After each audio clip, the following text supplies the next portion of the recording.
This Week in Haiti from volume number 1, issue 38, from the 9th to the 15th of April 2008. This is an article in the English section. Nationwide Uprising Demands Affordable Food by Kim Ives. There's a picture for this article. The subtitle is A Burning Tire Barricade on an Eerily Empty Boulevard Jean-Jacques Dessalines in Port-au-Prince on April 3rd. Thousands of people poured into the streets around the country to protest the high cost of living. Credit Jean Restil, Haiti Liberté. Historically, it always unfolds like this in Haiti. Anger and resentment over an economic or political problem builds in the population for weeks, months, or even years. Then one day the top blows off the pressure cooker. That day is today. Tens of thousands of demonstrators in towns and cities around Haiti are rising up to demand that the Haitian government provide relief from the high cost of living. The protests are combined with calls for an end to the United Nations mission to stabilize Haiti, MINUSTAH, which militarily occupies Haiti with some 9,000 troops. On April 7th and 8th, demonstrations were held not just in the capital, Port-au-Prince, and departmental cities like Kay, Jacmel, Jérémie, and Gonaïves, but in many smaller towns as well, including Petit-Goâve, Miragoâne, Aquin, Cavaillon, Saint-Jean-du-Sud, Léogâne, Vialet, Onsaveux, and Simon. In Port-au-Prince, thousands massed in front of the National Palace, where they attempted to pull down the palace gates. Jordanian and Brazilian MINUSTAH troops dispersed them with gunfire and tear gas. 2 journalists were wounded, Jean-Jacques Augustin of Le Matin and Yves Joseph of Haiti Progrès. Protesters carrying branches and empty plates surged through the capital streets, massing in front of the prime ministers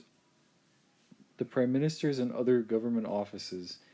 Along the way, they broke windows on over 100 vehicles and on many businesses such as Air France and the National Bank of Credit, BNC. Demonstrators also assailed the headquarters of the conservative daily Le Matin, which is owned by the Boulos family. A UN vehicle was burned in front of the Education Ministry. The capital streets were virtually empty of traffic. Residents rose on Monday to an all but unannounced general strike, with many shops shuttered and public transport not running. Barricades went up around the city. Demonstrations in front of the National Palace were continuing into the night on August 8th as we go to press. Smaller protests over the high cost of living have been held sporadically for months. For example, in Port-au-Prince, the Cité Soleil-based popular organization Down with the Devil has held a picket line every Tuesday since last September in front of the Ministry of Commerce and Industry to call for government action to stop rising food costs. See Haiti Liberté, Volume 1, Number 37, April 2nd, 2008. Around the country, people refer to their pain as, quote, Clorox hunger, to describe the burning in their stomachs. The current nationwide wave of giant protests began in the southern city of Le Cay on April 3rd and 4th. The platform of organizations of La Savane called a demonstration against the high cost of living, for which thousands poured into the streets. Demonstrators put up barricades of burning tires and car chassis around the city and looted 2 trucks carrying hundreds of sacks of rice. They assailed UN bases around the city with cries of, "Down with the MINUSTAH." On several occasions, UN soldiers fired on the demonstrators, in one case killing a mechanic at a barricade set up outside a UN base near La Baude, according to the Haitian press agency. UN bullets also killed a lottery, Borlet ticket seller near the Quatre-Chemins intersection at the entrance to the city. The UN claimed that only 1 person died in the skirmishes, but radio reports said that 4 protesters were killed and over 30 wounded. Demonstrators also broke through the wall surrounding the UN base in Kay's Brissette neighborhood, making off with computers and other equipment. Demonstrators also seized 12 shotguns from security guards at gas stations. UN troops only recovered 5 of the guns. Also on April 3rd, hundreds of demonstrators, including high school students and merchants, marched in Gonaïves, Haiti's fourth largest city. Directors at the Fabre Geffrard High School refused to release their students to join the demonstration, provoking rock throwing from the protesters, in which 5 people were injured. On April 4th, thousands marched in the southern city of Petit Goâve, where they set up a barricade on Route Nationale No. 2, the main artery to the south, threw rocks at UN soldiers, and surrounded the town hall, threatening the mayor. Demonstrations resumed around the country with a vengeance on Monday, April 7th.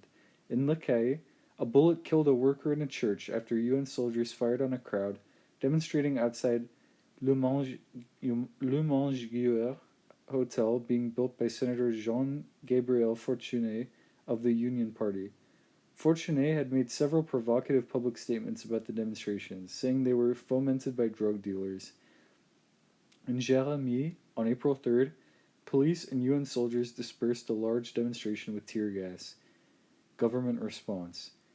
Prime Minister Jacques-Edouard Alexis joined with Senator Fortuné in claiming that the demonstrations were manipulated and provoked by drug dealers who were angry about recent government closure of supposed clandestine drug transshipment airfields in the south. On April 3rd, after months of inaction, government ministers huddled in emergency meetings to cobble together a $42 million, 1.6 billion gourd package of measures to mollify public anger. The plan, combined with measures announced a month ago, involves public works job creation, the opening of community and school food dispensaries, and loans to small entrepreneurs. Quote, the high-intensity labor projects will begin next week. The credits to merchants will be available in 3 weeks. The university restaurants will be launched this week, and the community restaurants and food basket distribution will be launched in 3 weeks, Alexis said. The government also says it will take measures to promote national food production, such as offering farmers half-price fertilizer and cheaper tools.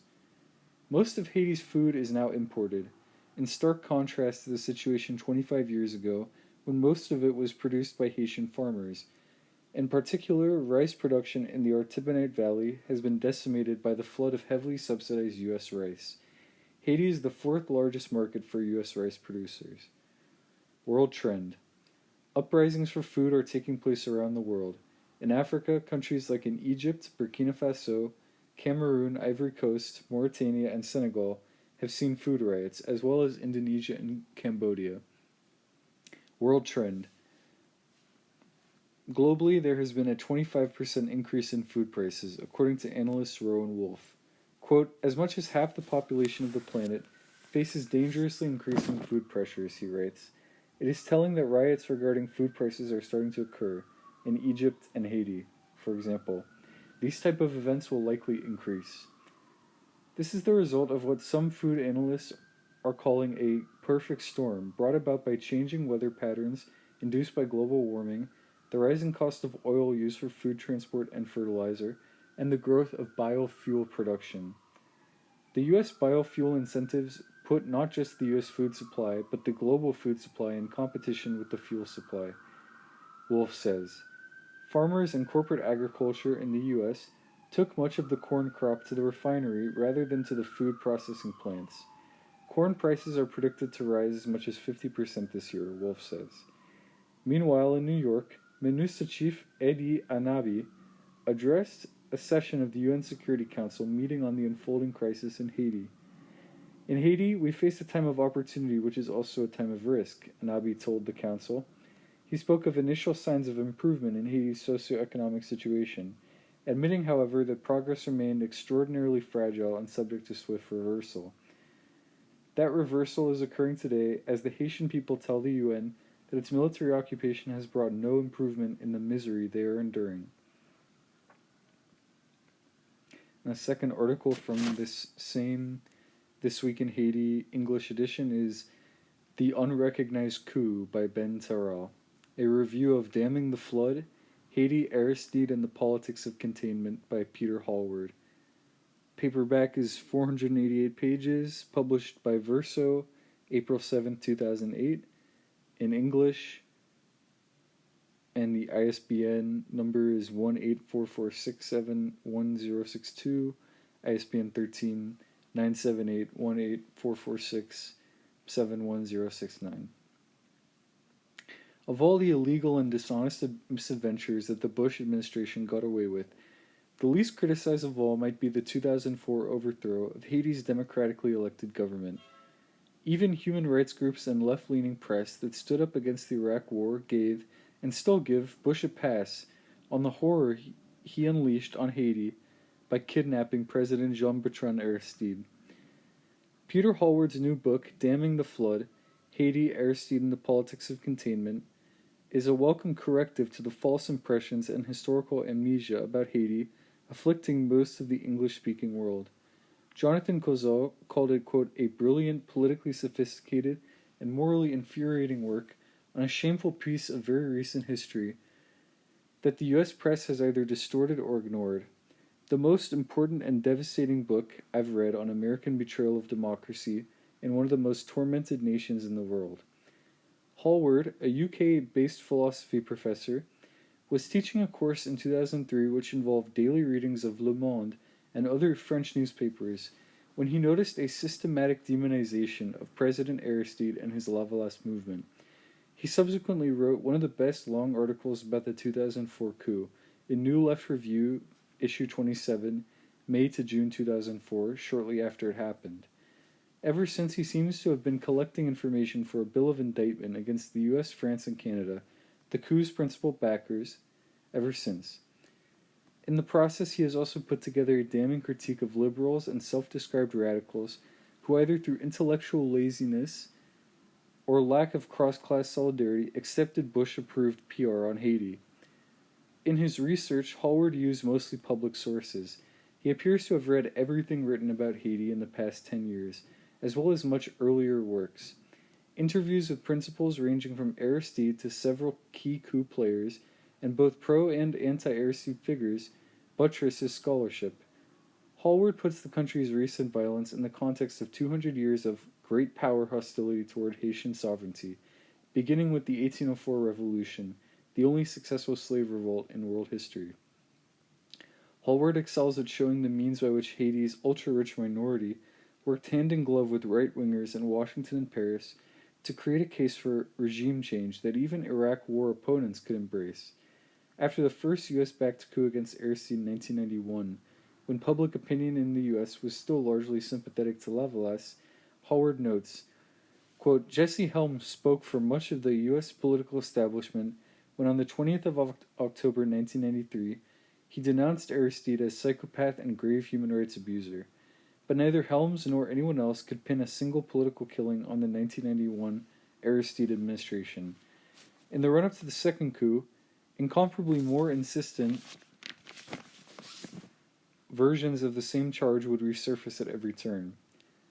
As Hallward painstakingly shows, left-of-center and liberal NGOs were all too willing to accept Washington's destabilization program for Haiti. The smears and propaganda were well funded and carried out in concert with, quote, democracy enhancement and similar programs of the United States Agency for International Development, USAID, and other U.S. government agencies. The project recalled what the U.S. did to Nicaragua in the 1980s, as documented by political scientist William Robinson in his excellent study, A Faustian Bargain. Hallward notes that when it comes to the supervision of human rights in the most heavily exploited parts of the planet, most of the neutral, affluent, and well-connected supervisors live at an immeasurable distance from the world endured by the people they supervise, and at a still greater distance from the sort of militant, unabashedly political mobilization that can alone offer any meaningful protection for truly universal rights. This helps explain with the ease with which Human Rights Watch took anti-Aristide propaganda at face value, then dragged their feet interminably, as did Amnesty International, when Aristide's government was ousted and the rightist bloodbath began in earnest. Hallward carefully wades through the accusations of human rights violations leveled at Aristide's government. After an exhaustive examination, he can find no evidence that holds up. In many cases, he finds that the supposed abuses themselves were greatly exaggerated, if not entirely fabricated. Damning the Flood is brilliantly written and extremely thorough in examining the players behind the 2004 assault on Haitian popular democracy and its horrific aftermath. In the wake of the thousands killed and countless more tortured and raped, it is inevitable that many readers not versed in Haiti's past would ask, why? Hallward does a fine job of answering that question, addressing fundamental structural injustices enforced by U.S. foreign policy. Aristide emerged as a priest in the tradition of liberation theology, which promotes a, quote, preferential option for the poor. In Hallward's words, quote, all through the 1980s and early 90s, U.S. Army intelligence officers recognized that the most serious threat to U.S. interests was not secular Marxist-Leninism or organized labor, but liberation theology. Nowhere did the counterinsurgency measures that the U.S. and its allies devised in order to deal with liberation theology in the 1980s and early 90s fall more heavily than they did on the Haiti of Lavalasse and the T. L'Église, quote, little church movement.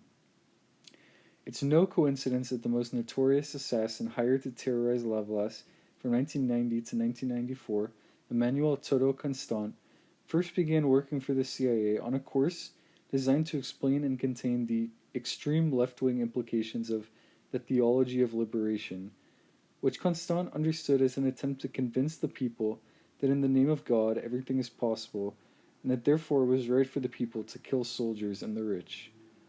Hallward continues, quote, Haiti is the only country in Latin America that had the temerity to choose a liberation theology as its president twice. If Aristide still remains the defining political figure in Haiti to this day, it's not because he represents a utopian alternative to the economic status quo, or because he embodies a demagogic charisma that threatens to stifle the development of democracy, or because his followers believe that he made no strategic mistakes. It's because in the eyes of most people, he is not a politician precisely, but an organizer, and an activist who remains dedicated to working within what he famously affirmed as the parish of the poor. It was as such an activist that Aristide disbanded the army in 1995, and it was as such an organizer that he dedicated the rest of his political life to helping with the political mobilization deal with the new threats and the old antagonisms that soon emerged as a result. The priest turned president threatened to help Haiti's poor enough to earn the eternal enmity of the World Bank, the IMF, and both Republicans and Democrats. His government was denied much-needed international funds, which in a more sane world would be reparations for past injustices, not loans or aid with strings attached. And his poor followers demonized as chimeras or devils. Instead of looking at the structural roots of the exploitation and ecological devastation to which the country has been subjected, foreign journalists took their sound bites from English or French-speaking elites at odds with Lavalasse's commendable and only moderately leftist goal to raise the poor from misery to poverty with dignity. The scant media coverage of Haiti that exists tends to continue centuries-old patterns of ignoring the perspective of the poor majority. In Hallward's words, what most English speakers get instead is repetition of, quote, perhaps the most consistent theme of the profoundly racist First World commentary on the island. The poor non-white people remain incapable of governing themselves. Though the UN peacekeeping mission, peacekeeping in quotation marks, put in place in 2004 to legitimize the most recent coup remains in Haiti, Hallward points to ongoing resistance from the poorest neighborhoods as evidence that the story is not over. While coup forces continue to dominate most ministries of the current government, the 2006 presidential election, resulting in Haiti's rulers conceding victory to Aristide's former Prime Minister René Préval, shows the unavoidability of some concessions to pressure from the poor majority. For those who feel a debt to the people of Haiti for inspiring resistance to U.S. slavery and for setting an example of the true potential of declarations of liberty espoused by the French Revolution, this book is an essential resource. Damming the Flood will inspire international activists to support the struggles of those Haitians who continue to stand up for their fundamental human rights. It should be widely read.